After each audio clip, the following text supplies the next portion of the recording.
Well, let's look at the challenges faced by other countries in Africa when it comes to COVID-19. Bad enough on its own. Imagine dealing with Ebola as well. Well, the Democratic Republic of Congo could be seeing another outbreak of Ebola, just as the country is starting to tackle the COVID-19 pandemic. Over 2,000 people have already died since the latest Ebola outbreak, which began in August 2018. COVID-19 has claimed about 20 lives in the DRC so far.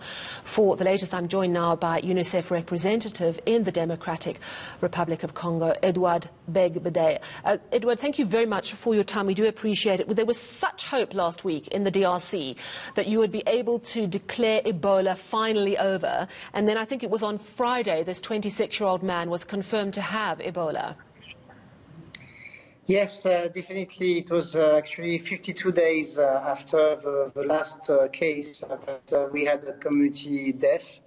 And by testing him, we found out that he was positive to Ebola. So definitely it was a disappointment. However, our strategy, we thought that we will have resurgence like we had in the Ebola outbreak in Western Africa. They had up to 6 during that outbreak in 2014. So, as I said, it's a marathon. We had different phases, and we have to make sure that we're able to close as soon as possible this new, let's say, outbreak within the outbreak.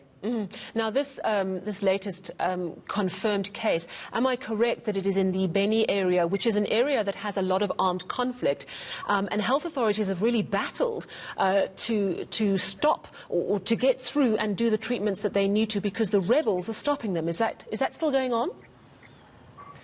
Well, we still have, let's say, a conflict zone nearby Beni. It's not right now in the town itself. It's outside of the town with the ADF movement. However, in last end of November, early December, we had to evacuate during a few days the town due to the conflict area, which was the conflict who had touched the town itself. So it's a very volatile area. As soon we had known about the case, we have sent our team to do the decontamination. And there was a lot of tension with some part of the communities. So definitely it's all about how you engage with them and how you make them participating to solving and supporting the elimination of the disease. I would imagine that now that you have this new case of Ebola, that all the efforts you are hoping to dedicate purely on COVID-19, and I think you've lost 20 people to that pandemic so far, now have to be split between keeping an eye on Ebola, which, as we know, is much more deadly than COVID-19. What lessons, if any, are there to be learned in handling COVID-19, lessons that you've gained from coping with Ebola? Well, as you said, we have really to tackle both at the same time with a different type of strategy. The first one is definitely Ebola, which is have a lethality of 66% when you compare to COVID-19 is about 1%. So, now with Ebola, when you are sick, you get symptoms, and more you get symptoms, more you are sick and contagious. So somehow it's more easy to prevent, to contain the disease. With COVID-19, you have many people, actually the majority of people are asymptomatic, so they don't develop the symptom when they already are contagious. So you have really to have different type of strategy to tackle. Now we have learned a lot on the community engagement during the Ebola, especially at the towns and in the countryside. And this is what we want to somehow to implement with the response of the COVID-19.